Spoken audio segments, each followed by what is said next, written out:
All right, Boca Raton, we got a carrier system that's about 10 years, and then we got a ream system that's relatively new. So you can see how dirty and how gunked up these systems actually are. With all those leaves on the bottom, that fan is constantly spinning and it's constantly running.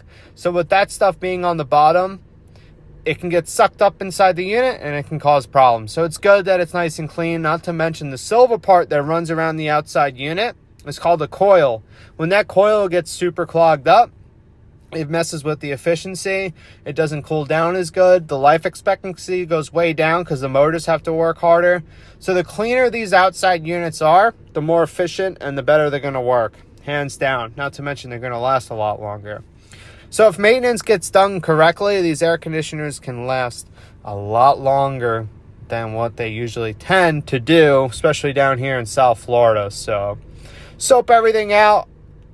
Make sure the soap sits inside of there. Now, you don't necessarily need to use soap. Water will do just fine, but we're super close to the beach, and the salt water destroys these units. So I just like to use soap as a little bit more of a helping hand.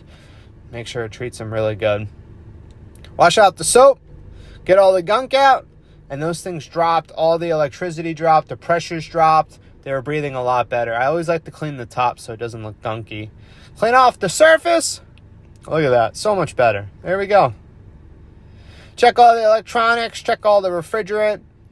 Go from there. All looks pretty good. So the video was super long, so I just took out all the blowers. There was a unit upstairs and one in the closet. This one on the upstairs was super gunked up. It was starting to turn black. You can see the blower wheel starting to get pretty gunky too. I sanitized it, used a wheel brush, try to get as much of the gunk out as I possibly could.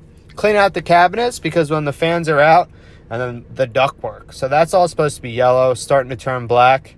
I'm going to recommend a couple of UV lights, purifiers, something along those lines. You have to figure that those ducts have been inside the house ever since the house was built.